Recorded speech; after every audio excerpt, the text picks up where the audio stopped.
do this. Um, so I've heard recently about. Oh my God, it's gonna be so hard. Okay. Um, just a heads up. I might. This is gonna be a really hard video for me to make, and I might have to break a couple of times.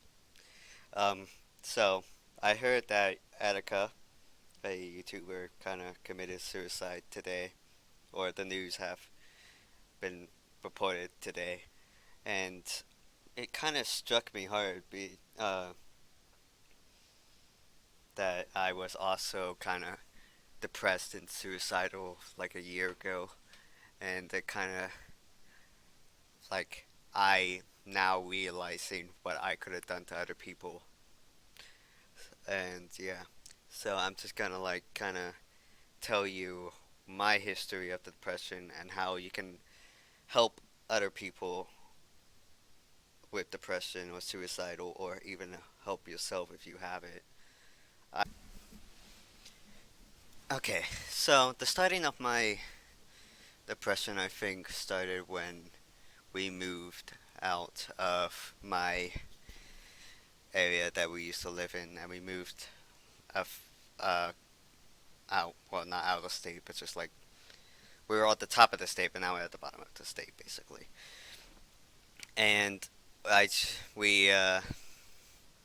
I am very antisocial, so I do love talking to people. It's just weird. I love talking to people. I just can't start a conversation for the life of me. And it's just like when I left all my friends, I I was known as like the well, not known. I didn't know what anybody would thought of me at school, but I was just like the guy who sat at the corner of in lunch alone at a table, just minding my own business. And it just I don't know. I guess I slowly became a loner, and slowly also noticed that I didn't want to do anything. I didn't feel like I never had a purpose. All I did was just mope around and do nothing. I I don't know where it came from, but I'm pretty sure it started when I moved, and it just slowly affected me. And when I moved, well, sort of like for 6 months, I moved out of state for university, and I was the same as I was. I never had any intention of doing anything, and I failed every class. Actually, I didn't even fail any class. I didn't even show up to any class. So it's just like if you feel like you know you don't want to, or like you know you're depressed, or you know you're not gonna do well in college, just don't do it. It saves you a lot of money. It saves you a lot of time. Just go and find a job and get yourself, even a minimum wage, just get yourself moving right away. As soon as when you notice that symptom of, um, I'm sleeping in more, I don't feel like doing anything, change your mindset right away, because when you get to that point of failing college twice, it just sucks. Like you can't go anywhere. And then when I failed university, I went to find a job at minimum wage, um, for McDonald's. It's not the best job, but gets it done. And I kind of screwed up there because I was supposed to bring my social security card and my hiring folder or whatever it's called, and I didn't bring either of that. And they said, um, "Come back next week and we'll with it and we'll let you in." Next week rolls around, they didn't let me in, and I also lied to my dad the week prior, saying, "Oh, they just uh, they didn't have enough people, so they canceled it or something like that." And he found out, and that week was my first suicidal thought. and I just I slept for 2 days straight, didn't eat anything. I decided it's good. I'm just gonna starve myself. it's just it slowly started to hurt, and then I don't know what I did. Hold on, let me think. And after that, uh, my parents didn't really give up on me. They just tried to get me into McDonald's, and that's where I kind of turned, where my life kind of turned, because that surprisingly, flipping burgers was the only good thing I was good at,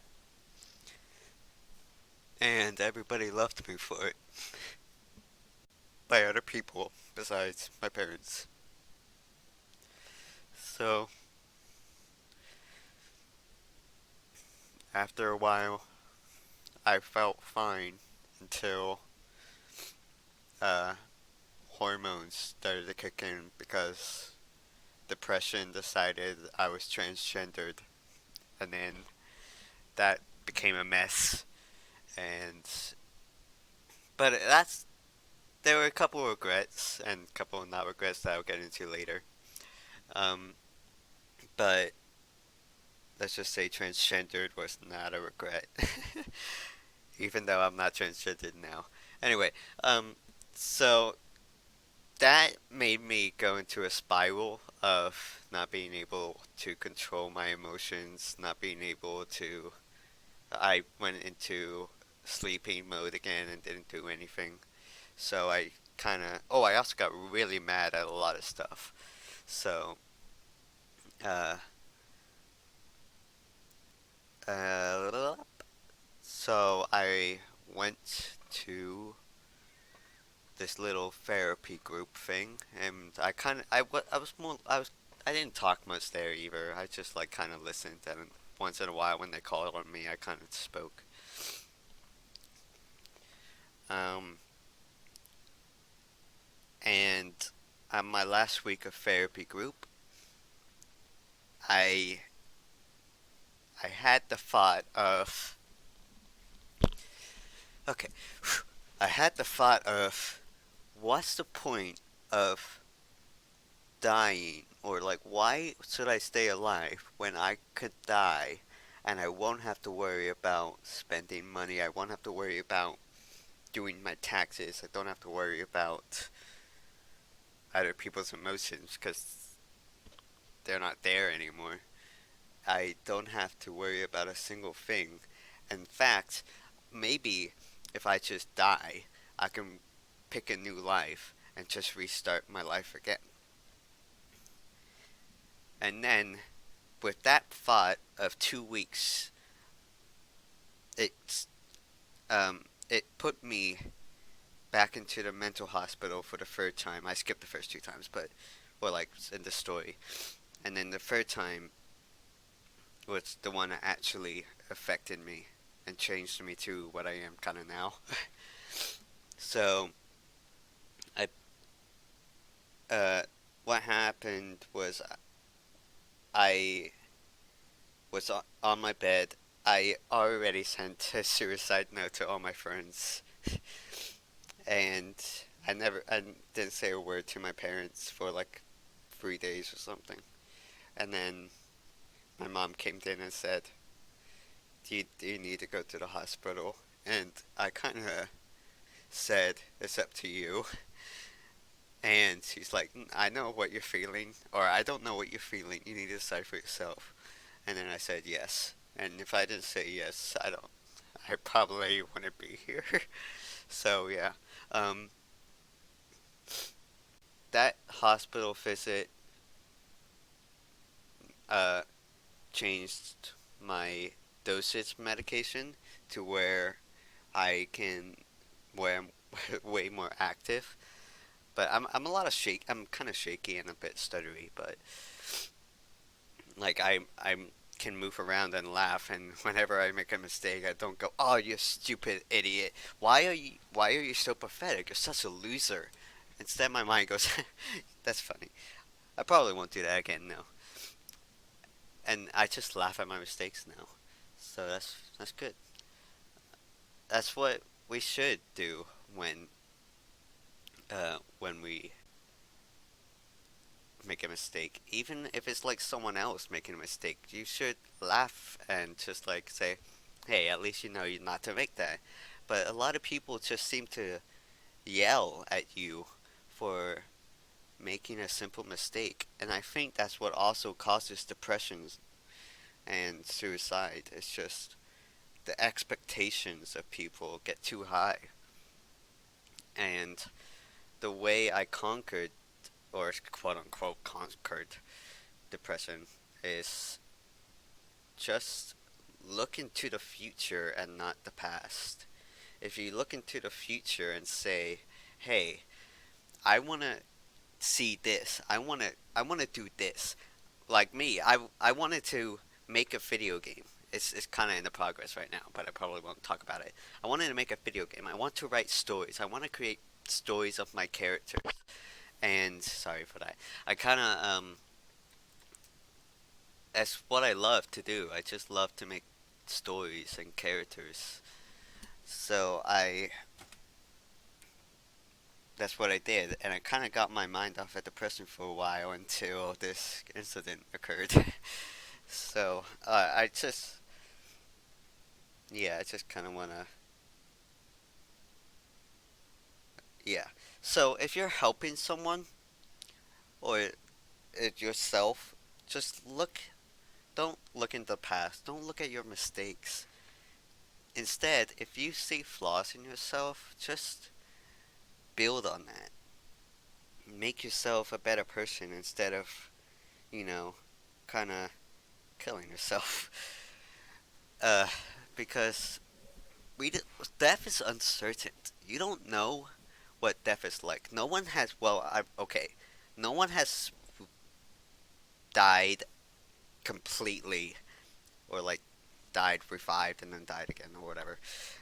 No one has died and lived to tell the tale. So why not take what you can get right now with your lifespan? I don't know what it's gonna be, but your lifespan, and just try to make the most of it. Try to do what you're happy with. Try to make a hobby that you can possibly enjoy with. And just like when you're at work and you kind of suck at work or hate work, just look at the future and go, yes, but after work, I'm gonna work on my hobby that I love. Or you can go to like your friend's house if you're not uh, if you're not antisocial like me. So I think that's mainly it. You got It's just mainly help encouraging people instead of yelling at them for being flawed. You gotta laugh and be like, "Hey, it's cliche, but nobody's perfect." It's true though, and I experienced that a little late. Well, actually, no, it's not late at all, because I'm still here.